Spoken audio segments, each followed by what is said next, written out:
the clients are really excited about it, and they actually go talk to their friends about, wow, look, like I'm getting my legacy captured through my financial advisor. They're capturing my stories. They're passing that down to my kids.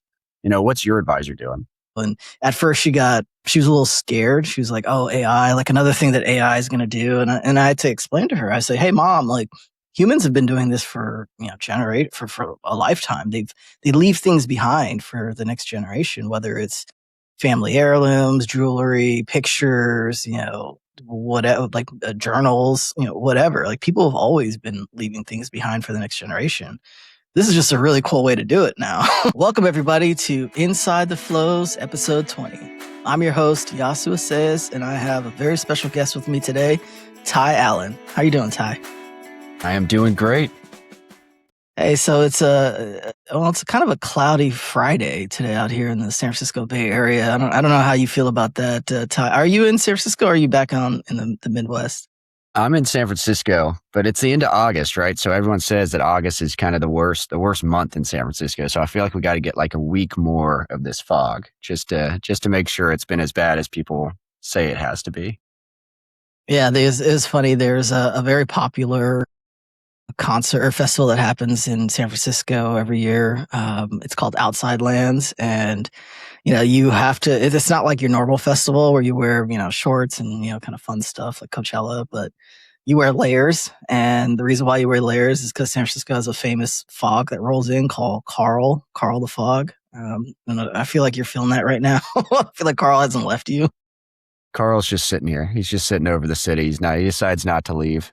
But maybe later in the day it can come and go any second. You just never know. Yeah, sad trombone. No, so it's the day before the weekend, and I'm actually excited to have Ty on here because I met Ty through one of our Inflows marketplace providers who ended up being one of Ty's high school friends, David at Mangrove, and I don't know, maybe one day I'll have David on here, Ty, and shoot a show with him. He's always fun to have a conversation with. And Ty, actually, Ty, why don't you introduce yourself to the audience? Yeah. I think you'll do a better job than I will. No, I appreciate it. Yeah. It was kind of cool how we met and found that we were in a somewhat similar space. So I grew up in Nashville and went to MIT after that. It was pretty lucky where, I got to school and didn't really know what I wanted to do and was told that if I studied business at MIT, it was kind of a waste of my time. So I figured technology was a good thing and got into this kind of cool mix of computer science and neuroscience and ended up kind of being the AI major at MIT. Back in 2018 was when I started. So I had this really unique opportunity to be working in AI and specifically language models, and did undergrad and master's there, and just got this opportunity to be a AI software engineer. And so I was working out in San Francisco because that seems like the place to be if you're going to be working in technology. And things started to really kick off with how much people appreciated all these chatbots and the innovations that were happening. And that made me a relatively popular commodity in the employment space. I was working at Accenture, but my main client was, one of the big tech firms, and was working there and enjoying it. But, when that was going on, I kind of took a look in the mirror and decided that I wanted to do something more, try and do something beyond just working for these big tech firms. And when I was thinking that, my dad actually ended up having a stroke. And so I figured, if I'm going to be using this technology in a way that I want to and building things that I'd like to build it for something that's meaningful to me. And so I built this company called LastingMind, which was all about, capturing my family's stories, my dad's stories, and preserving it for generations to come. And it's been a really awesome experience just working with families and trying to capture their, memories and advice and passing that down to the kids and the future that wants it. Yeah, that's an amazing story. Do you want to just go a little bit more into LastingMind and what you guys do, what you guys offer, and then we'll go into the weekly recap and some of the more deeper questions. But I think you have a really, really cool company that you created, and the story behind it is very impactful. Yeah. So when my dad had a stroke, we were told that one of the ways for him to kind of start to regain his memories was to answer questions about his life. Things about what was it like when he was growing up? What were some of the major decisions he made? And so actually for his birthday 2 years ago, I built a website where I collected a bunch of questions from my family and he just recorded his answers to them just verbally. And then I took that information and used to create this, chatting experience where anyone in my family could ask questions to his chatbot and receive responses based on what he would say. So if my, grandkid one day wanted to say, hey, where did you grow up? It would respond in his voice with his style and his tone and his content talking about, growing up in Paducah, Kentucky. And what I saw is that he loved the experience of just having that, that fallback of like, I have these things captured. But he also loved reflecting on his life, and the technology worked really, really well. So from there, it was talking to a lot of other families and seeing if this could have an application beyond just my personal like passion project.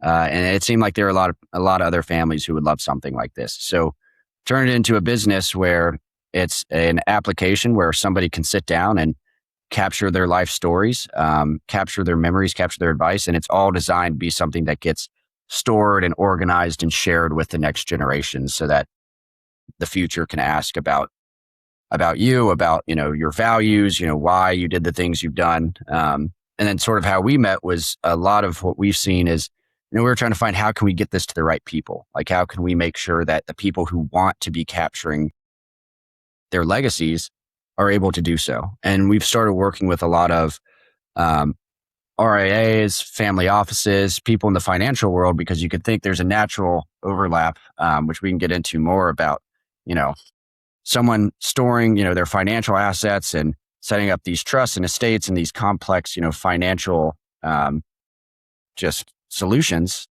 to pass on to the next generation. But while they're doing that, there's not really a way to pass on, how did you make that money? What do you hope they do with it? And some of the more qualitative values that you want to leave to the next generation. And so we've been starting to work in the financial space a lot to provide this to people who want to leave behind a legacy. I think the journey that you took is super interesting because, back in my day, when I started working and the tech sector was like starting to boom again. Uh, a lot of the, I'd say, feelings towards technology from the individual level who was contributing to a large company was, hey, we're going to change the world for the better, right? And we're going to like Facebook, we're going to connect everybody, right? People who've never been able to connect, whether you're old high school friends or your grandma that's across the country. We're going to connect everyone, right? And then Google is what was their famous line? It was like, do no harm, or don't be evil, right? Don't be Yeah. evil. Yeah. I So think don't be evil. Yeah. yeah, and I get that same vibe with LastingMind, right? With what you're doing, which is you're not just providing a service, you're providing meaningful connections across generations, right?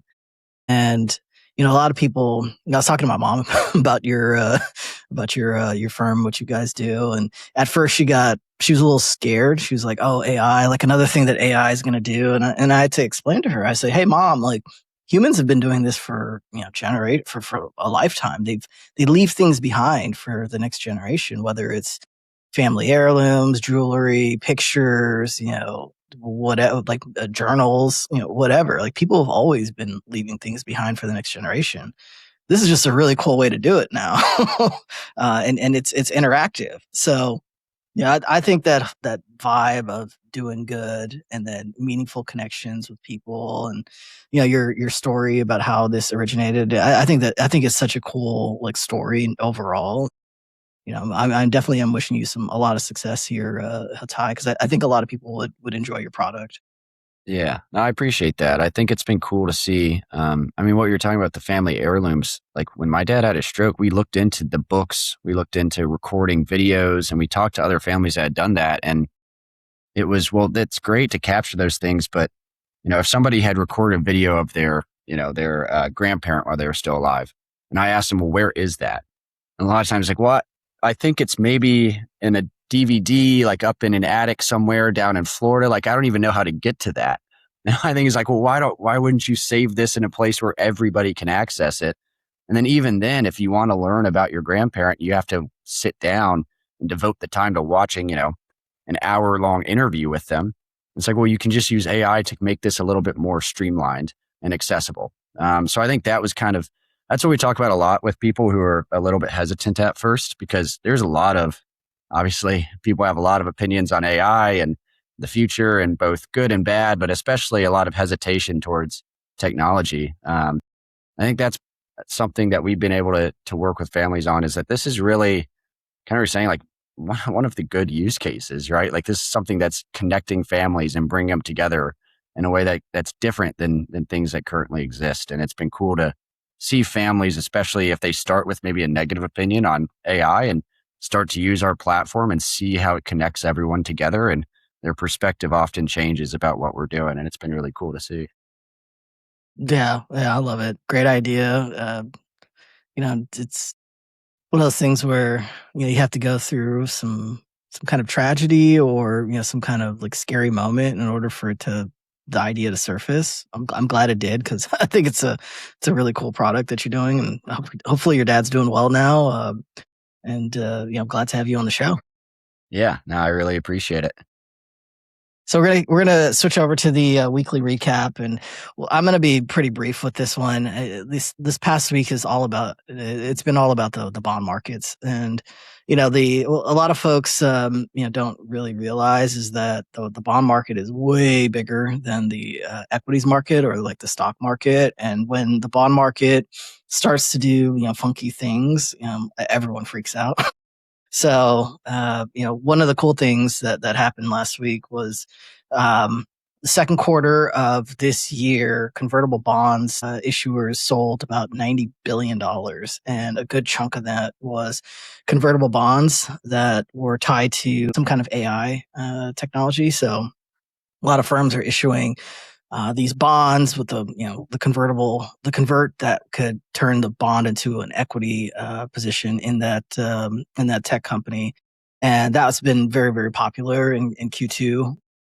And I think the convertible bonds sold in Q2, it was 80% more than the previous year, so it's a pretty big jump. And so the other thing that happened in that story, and by the way, I'll link the Barron's article that talks about this in the show, was that they said that 30% of convertible bonds are now tied to artificial intelligence. And I don't know, Ty, I feel like AI is just, I talk about AI almost every episode. It's in every part of the economy. And it's the one like shining stone that the US has. It's just like artificial intelligence. So no, no. Are you issuing any bonds out for lasting minds that I can convert to equity? Not quite. But yeah, it is really interesting. I mean, I think it just shows how capital intensive this AI economy is, right? And how much money these companies are taking in. And now there's starting to be a little bit of a blur between the equities and the bonds, and are in debt. And it's just shows how massive this AI thing is, and how it spans across so many different ways of collecting money and fundraising, and really having such a tremendous impact on every single aspect of the economy. And that's why you talk about it every week, because you can't really not talk about it. Everything that's happening in the markets is somehow related to what's going on in AI, whether it's good or bad. So it'll be interesting to see how it all ends up playing out. Yeah, I totally agree with you. And moving on to basically the remainder of the week, the story was the U.S. hit $40 trillion in the debt markets. So the U.S. has flooded the market with debt, and that's just unprecedented. It's I think if you go back to the maybe Clinton era, maybe Obama, it was like maybe 5 trillion to $5 to $10 trillion. So we're 4 times that now, and folks get jittery when debt markets get this when the treasuries get this high. And that means that the either the US has to pay more to borrow more, because investors are going to start becoming hesitant to buy up a 30-year treasury, or something's got to change. I think the Treasury Secretary was making some moves to kind of ease investors' concerns, but $40 trillion that's a really big number. And I honestly don't have an answer as to where we go from there, but hopefully this administration will. Yeah. Yeah. And I think it's a much longer conversation about the debt and the national debt. I think that's just such a tremendous issue that our country is going to have to deal with. But it has been interesting to see the kind of the less reliable hedge of the treasuries, right? I mean, that's always something people used to go back upon, and now it seems to be changing. But I don't know. I mean, the U.S. treasuries have such a tremendous like impact on the global economy. I'm not sure I'm quite out on it being a a reliable source of investment, but there'll definitely have to be some adjustments made. Yeah, I think a bunch of wealth managers are taking note, Yeah, yeah, and they're especially the ones who have clients that are in their over 65, right, and they need stability and income and all that good stuff. So yeah, the wealth managers tend to be pretty smart about this stuff, and they'll allocate appropriately. But that's pretty much it for this week. It was all about the bond markets, and hopefully folks are keeping track of their portfolios and having their summer conversations with their financial advisors about how the year's going for them. And I'm actually looking forward to kind of switching back over to Lasting Mind, Ty. And again, this company is I think is doing some great stuff out there. But I want to go kind of deep dive into kind of like the story of your dad and where like the point of which he had his stroke, and how that like experience shaped your vision for your platform, and how giving the future generations like the ability to interact with a loved one's legacy, like how does that like kind of how does that help families? And then I could talk a little bit more later about wealth excuse me, estates and estate planning and all that good stuff. But just tell us how that experience kind of shaped your vision for the platform. yeah.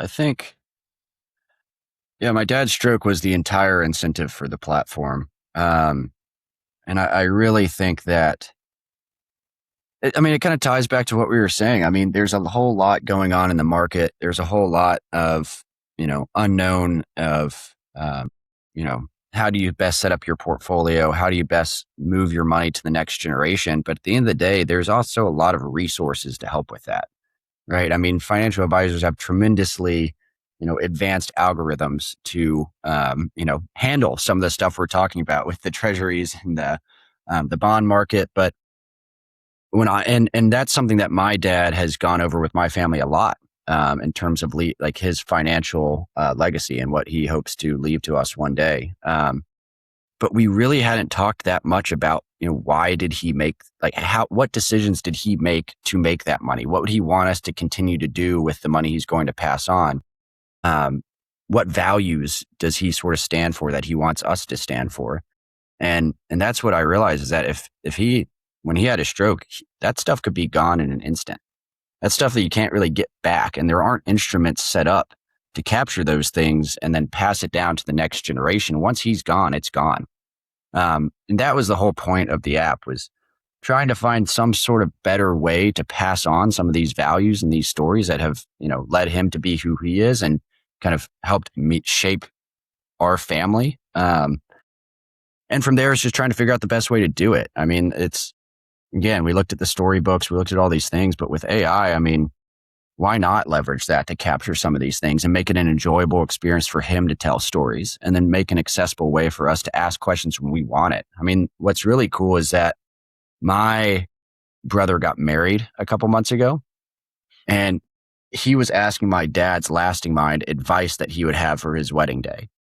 And whether my That's pretty dad is cool. here, yeah, whether my dad is here or not for my wedding day, I'll be able to ask those same questions in a way that I think is really impactful. So things that I may want to hear about one day, but aren't necessarily the most important things to me right now, um, will be able to be captured and preserved, and I'll be able to ask those questions and get their answers when I want them. So yeah, I think my dad's stroke was really just the catalyst for understanding that if he's gone, what do we do, right? Like how are we supposed to get these the advice and the values that he's tried to instill in us, and is there a better way to preserve that? And that was kind of what led to Lasting Mind. It's a very human feeling to have when you start contemplating the mortality of yourself and what you leave behind. It's I think there are a lot of people in kind of our generation that are having those thoughts about, when my parents, pass away, or my loved one unexpectedly pass away, how do we preserve them in a way that celebrates them and it memorializes them, and um, our previous generations like didn't have this kind of opportunity. It was like, they raised the family unit. Hopefully they raised them as good as they can, and, and then that was it. They were gone to the ether, right? Or stardust, or whatever you want to call it. Yeah. But I think with memory, like hardware memory, and with artificial intelligence, there's these opportunities now to preserve just a little bit more. And everyone knows, like, this is AI, right? It's not the actual person, so we're not fooling ourselves, but it's still the memory of that person, right? And leaving that for future generations. Like, I just imagine, like, there's so many use cases for what you're doing. Like, maybe the husband passed away, and the wife wants to still have a conversation, with the husband, and, use whatever he left behind to have that conversation. I mean, those are new opportunities popping up. And I think that's just really cool, Ty. I really do. Appreciate that. Yeah. Now, I mean, could you imagine what it'd be like to talk to someone like my great grandfather, right? Like fighting in World War II. So I mean, hear some of those stories. I mean, I think it'd be really amazing and I think it's kind of trending in this direction. It'll be interesting to see when it becomes even more mainstream in terms of people capturing their stories in this way, in a way that's able to be archived and accessed very quickly and easily. So I think it's like pretty clear that this will be the way that people store memories. We have all of the technology and the means to do it. It's just about finding the people who want to, and finding the people who have a strong incentive now and are thinking about this now, to get it started. So yeah, I'm very excited about where it's headed. Yeah. So advisors and wealth managers, estate planners, they're always looking to figure out how to differentiate themselves, for their clients, and that's just the way to build their book of business and whatnot. And I think what you offer is a way to do that. It's cutting edge. It's new. It's really, I've seen it. It works pretty cool.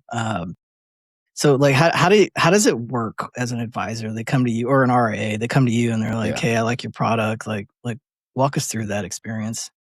Yeah. Yeah. Yeah.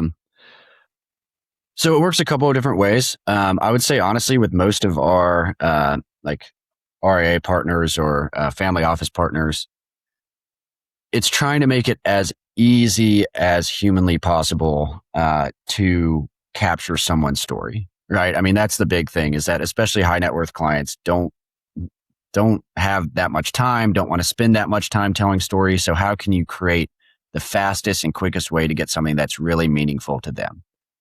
So what we do actually with more of these financial clients is more of a white glove, hands-on approach to start.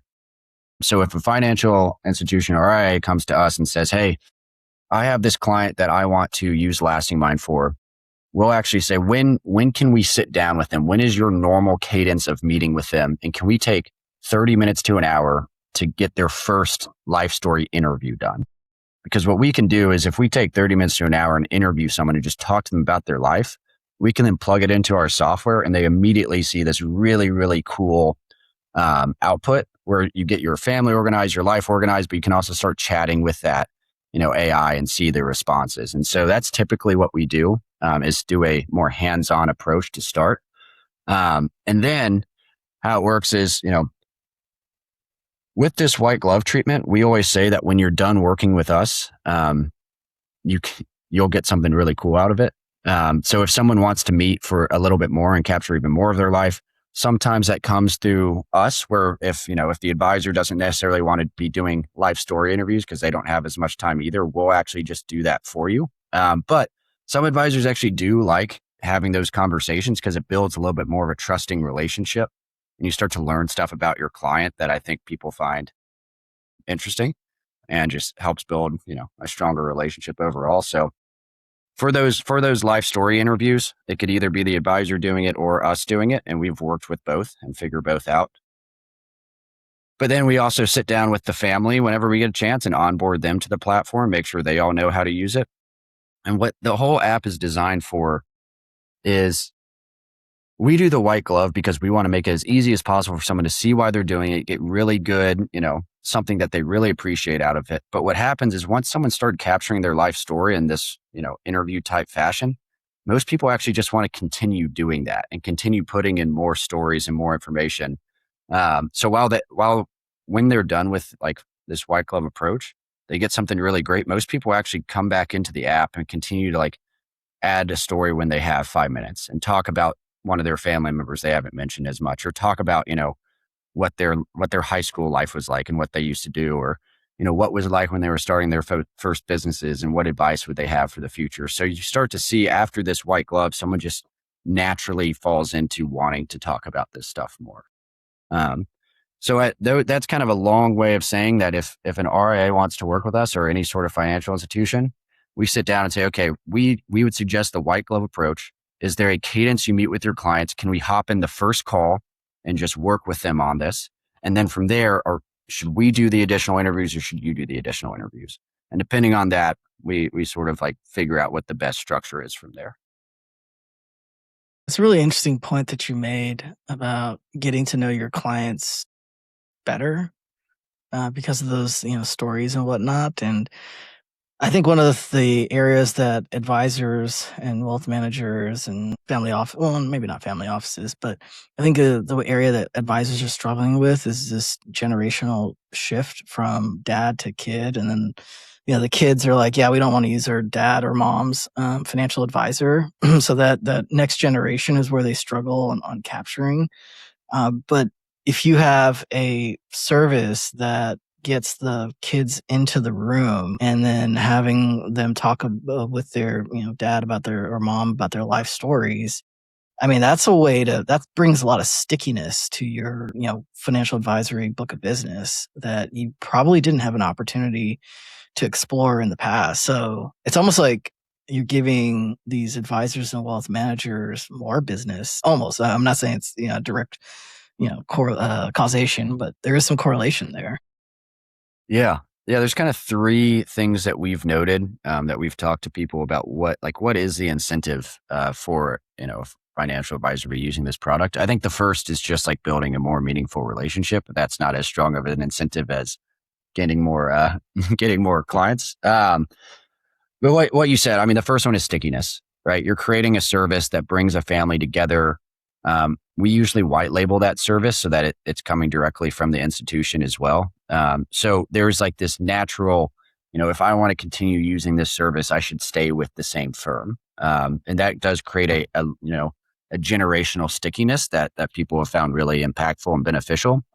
And then the third thing is really, what we've seen is that there are certain institutions that offer this and the clients are really excited about it. And they actually go talk to their friends about, wow, look, like I'm getting my legacy captured through my financial advisor. They're capturing my stories. They're passing that down to my kids. What's your advisor doing? And that's just been a really impactful thing for people to have those conversations, and just creates a competitive advantage for even gaining new clients. So those are kind of the three areas we've seen as being, the incentive for these advisors to be using LastingMind. Yeah, and then also just working with the advisors, you're also capturing not just voice, right? You're capturing documents as well. So let's say a journal somebody scanned or copied on a Word or whatnot. Like you're capturing that content as well, right? Yep. Yeah. With the white glove treatment, we put in any sort of files, public information, private information, anything somebody could want put in there. We've also worked with some clients to build like custom modules. So some financial advisors want their clients to build a family charter or a family constitution or a wealth like vision statement.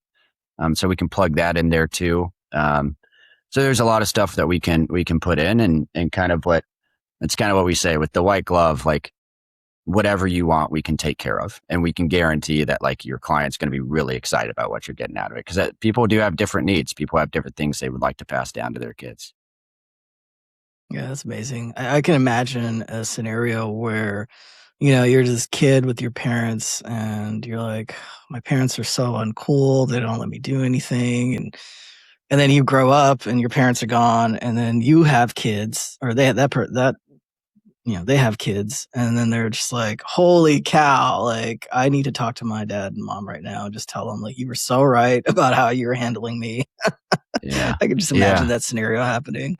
Yeah. It's funny that the people we see that appreciate Lasting Mind the most is usually an adult who has lost their parent, because that adult is in a position where they don't have someone to ask for help, but they have a lot of responsibilities that are very new and very difficult to deal with. And so that's kind of what we've heard. It's like, it'd be so cool to ask my mom, like, what was it like raising kids? Like, how do I pick what school they should go to? Like, how do I deal with like a bully for my kid? Like, just all of those questions that you wouldn't even think to ask, but are captured in Lasting Mind, I think has been really, that's the group we've seen have appreciated probably the most. Yeah, that was amazing. Ty, we're at the end of our show, and I always like to ask this question about for our special guests. It's my favorite question. What are you looking forward to next week? Um, yeah. Let's see. Playing golf, so I'm looking forward to that. I don't get a chance to go out too much. So Sunday afternoon, I'm playing some golf. But actually, the thing I'm looking forward to the most is I'm sitting down with a friend's grandparent next week, and doing sort of this white glove onboarding, and I'm the one doing the interviews, which is really cool, because it's been cool for me because I hear these stories that are just amazing. And like, yes, I am capturing them. I'm recording them in Lasting Mind. They're being passed down to their kids. But as the interview, it's really cool to hear about, what was it like when someone who was 85 years old going through, elementary school? Like, what were those situations like? And so I always enjoy like sitting down and spending an hour with someone and just talking about their life. And I'm doing that next Wednesday. So I'm really excited for that. Yeah, I don't know, do kids these days still use pencils and pencil sharpeners? Like, Yeah. is that a thing still? It's all chat GPTs do their homework the entire time. That's how it goes. Oh man. Well, I want to say thank you very much, Ty, for coming on Inside the Flows. You've been a wonderful guest. I really do like what you're doing over at Lasting Minds. I think you're going to be very, very successful. And I think from the origination of the story to the onset of what it is right now, I think it's a wonderful journey that you're on. And I do wish you a lot of success. If folks on the audience want to continue the conversation, and you're a wealth manager or a financial advisor or even an asset manager or service provider, please join us on Inflows. It is free to join, free to use. It is exclusive to the Registered Investment Advisory community, but sign up and we will get you approved. And everybody have a great weekend. Thanks for joining us, Ty. Yeah, thanks. It's great to be on. And we're done.